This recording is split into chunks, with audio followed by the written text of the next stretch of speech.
Hello बच्चों, let's read the question.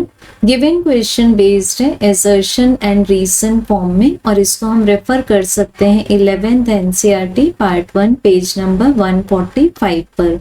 सो बच्चों, assertion given है कि टू पार्टिकल्स के लिए centre of mass lies on the line joining the two particles being closer to the heavier particle, and reason given है this is because product of mass of one particle and its distance from center of mass is numerically equal to product of mass of other particle and its distance from center of mass। सो बच्चों, मान लेते हैं हम दो particles हैं।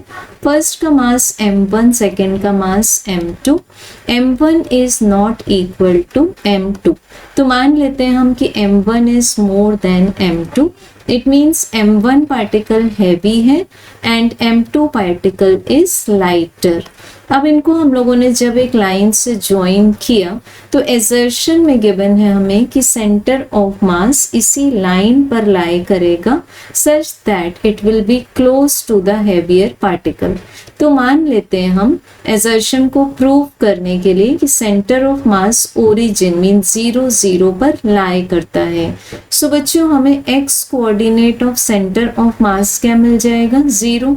We can write this as m1 x1 plus m2 x2 divided by m1 plus m2।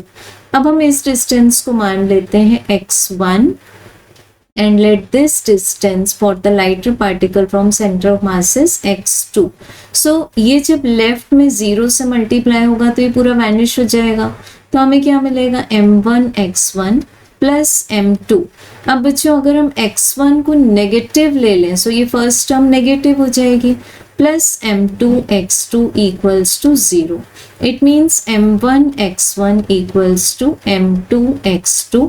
So we have got the assertion as the true statement and as well as हमें अब masses का division कैसे मिलेगा? Inverse ratio of their distances from centre of mass. तो हमने माना था कि m1 पार्टिकल हैवी है whereas m2 particle is light. It means जो x2 डिस्टेंस होगा वो x1 से ज़्यादा होगा, तो definitely centre of mass heavy particle के क्लोज है। So we have assertion true. अब रीजन देखते हैं। Reason is the same what we have proved mathematically. It means reason is also true and it can explain the assertion. So बच्चों, हम बोल सकते हैं correct answer is option 1। Thank you.